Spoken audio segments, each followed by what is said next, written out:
Oluvannyuma lwa minisita w'ebyenjigiriza n'emizannyo okufulumya ebyavudde mu bigezo bya PLE ebyakolebwa omwaka oguwedde, ab'essomero lya Trust Primary School Bukasa Kirinya bajaganyiza n'okubibya ku gali b'enjole olw'abayizi baabwe okuyitira waggulu.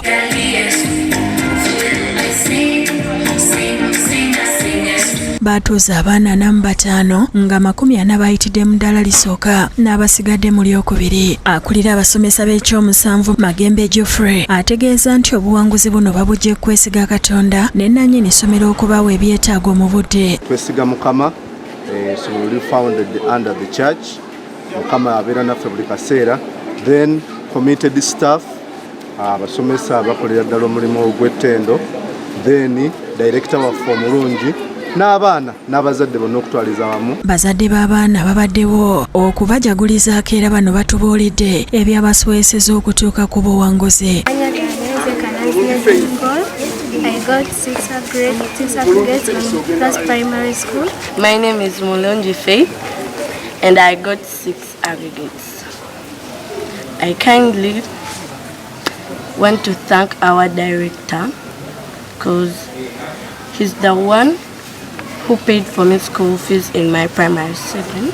I feel very good because I've got 8 aggregates today, and I thank my parents for paying for my school fees. Joan Nasuna omu ku bannannyini ssomero asabye abazadde okuva e Bukasa Kirinya bweyogere n'ebitundu ebyetooloddewo okubeesiza abaana baabwe tebajja kwejjusa. Tubadde ne ba candidates 45 nga we twogera we have 40 first grades and 5 second grades. We are very, very proud. Era tukubira omulanga abantu bonna abaliyo mutuwa abaana tuli okuva mu baby class paka ku P7. Bwegute bwegubadde ne ku Baatmac mu Bbuto bweyogerere ng'abaayo bajaganyiza olw'abayizi baabwe okuyitira waggulu PLE. Baatuuza abaana 15 nga bonna bayitidde mu ddala lisooka na lyakubiri era obuwanguzi buno buviiriddeko n'abazadde okukuŋŋaanira ku ssomero okubajagulizaako.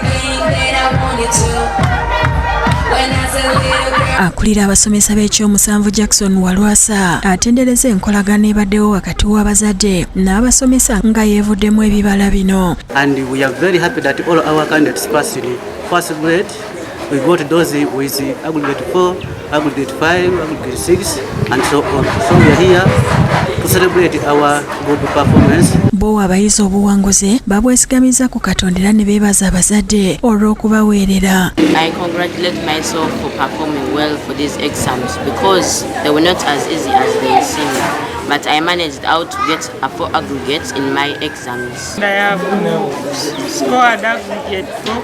I advise my fellow candidates to also work hard as I did in primary. Akulira essomero Tumwekwase Robina asabye abazadde okubongera abaana kubanga obusobozi babulina. Baatmac ekola bulungi, abaana balya bulungi, beebaka bulungi, buli kimu weekiri.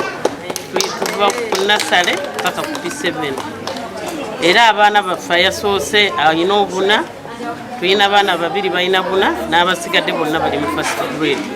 Omwana wange yakoze bulungi yafunye first grade. Saba nnyo ng'abatulaba era mwongere okutuwa abaana kuba essomero lyaffe ndowooza muliraba n'omutindo omulungi nnyo. N'ab'essomero lya Fairway Day and Boarding School Uganda Nasere bajaguza olw'abayizi baabwe abaatula ebyekyomusanvu omwaka oguwedde okubiyitira waggulu.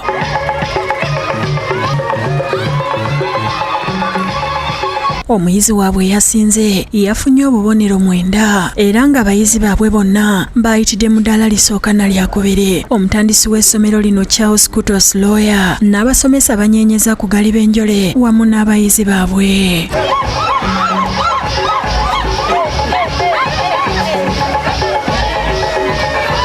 Ndi musanyufu nnyo lwa muwala waffe ono Takia yatuwadde Essanyu kuba yayise bulungi with 9 aggregates. Director mwebaza kubanga afuddeyo essomero liyonjo nnyo nga bw'oliraba abaana babanyirira compound ogiraba nga nnungi. Twebaza abasomesa bonna abasomesezza omwana ono head teacher director tubebaza nnyo mwebale okutugumiikiriza banaye mu masanyu mangi nnyo. Ono atulambuza ebisula abaana mwe basula okwosaako ebizimbe biteeketeeke obulungi ebibawa embeera ennungi okuyiga. Abazadde be twogeddeko nabo bakunze basanze bannaabwe okuleeta abaana ku ssomero lino tebajja kwejjusa kubanga ebyenjigiriza bisibwako nnyo essira n'okutumbula ebitone by'abaana. Twagala essomero erigenda okuproducinga balooya abagenda kudda mu bigere byange nga mpumudde. So it's very smart, very standard. Tukulembeze ekintu nga kya mulembe nnyo ddala. Director Kutosa asabye abazadde okubongera abaana baabwe bababangule. Mutuwe abaana bajje mu kifo nga tebagenda kufuna ndwadde, mutuwe abaana bajje mu kifo nga bagenda kulya bulungi, tuliisa abaana bulungi.